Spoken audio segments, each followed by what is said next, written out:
దేవునికి మహిమ కలుగును గాక.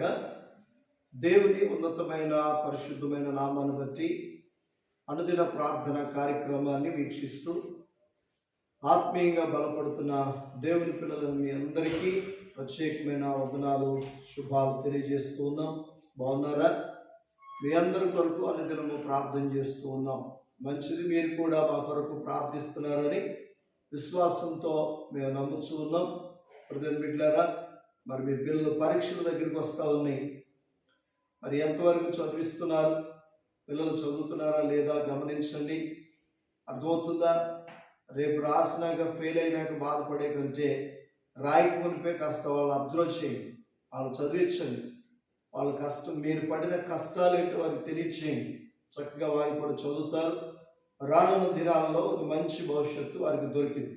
అర్థమవుతుందండి. అలాగే ప్రార్థన చేసుకుని సిద్ధపడరా బాబు అని చెప్పండి. అలాగే దేవుని మీద ఆధారపడమని చెప్పు. ఎందుకనంటే యెషయా గ్రంథం 26వ అధ్యాయము 3వ వచనం ఏం చెప్తుందంటే, ఎవని మనస్సు నీ మీద ఆనుకొనునో వానిని నువ్వు పూర్ణశాంతి గల వానిగా కాపాడుదువు. ఎలాగనగా అతడు నీ యందు విశ్వాసం ఉంచి ఉన్నాడు. దేవుడు ఒక వ్యక్తిని కాపాడాలి అంటే, ఒక కుటుంబాన్ని కాపాడాలి అంటే, ఒక వ్యక్తి జీవితంలో కార్యం చేయాలనంటే మొట్టమొదటిగా భక్తుడు చెప్తున్న మాట, ఎవరి మనస్సుని మీద ఆనుకొనునో, అదే మనిషి కాదు, మనిషి అనుకోవడం కాదు, మనస్సు అనుకోవాలి. దేవుని మీద నీ మనస్సు ఆనుకోవాలి. వారిని నీవు పూర్ణశాంతి గలవానిగా కాపాడదు. మనస్సు అనుకున్నప్పుడు ఆ వ్యక్తిని దేవుడు ఏం చేస్తాడంటే పూర్ణశాంతి గలవాడిగా వానిగా కాపాడతాడు. ఎలాగైనా అతడు నీ యందు విశ్వాసం ఉంచి ఉన్నాడు. ఎట్లాగంట చూడండి, హిజ్కియాకి మరణకరమైన రోగం వచ్చినప్పుడు మనిషి ఆనుకోల, మనసు అనుకుని గోడ తట్టు తిరిగి కన్నీరు కార్చాడు.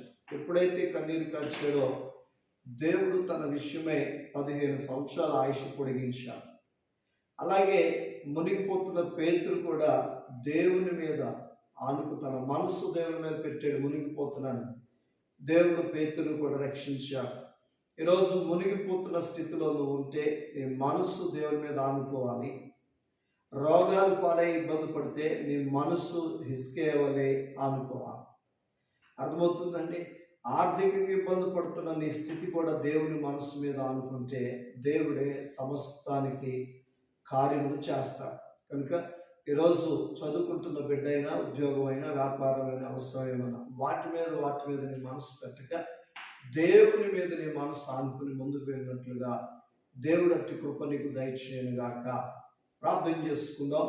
పరిశుద్ధుడా, ప్రేమ కలిగిన దేవా, నీ పరిశుద్ధమైన, ఘనమైన, శ్రేష్టమైన నామాన్ని బట్టి వందనాలు, స్తోత్రాలు. ఈ ఉదయకాల సమయంలో ఈ రీతిగా మీరు ఇచ్చిన కృపను బట్టి ఏ వ్యక్తి యొక్క మనస్సుని మీద ఆనుకుంటుందో ఆ వ్యక్తి యొక్క జీవితము నువ్వు ఆశీర్వాదకరంగా మారుస్తావని చెప్తున్నావు. కనుక మేము మా కుటుంబాలు మీ మీద ఆనుకున్నట్లు, మా మనస్సును మిమ్మల్ని ఎల్లప్పుడూ కూడా ఆనుకున్నట్లుగా ఉన్నట్లు సహాయం చేయండి. కుటుంబాలను బిడ్డలు దీవించి మహిమ ఘనత ప్రభావాలు పొందమని యేసు నామములో అడిగి పొందినాము తండ్రి. Amen. God bless you. Thank you all.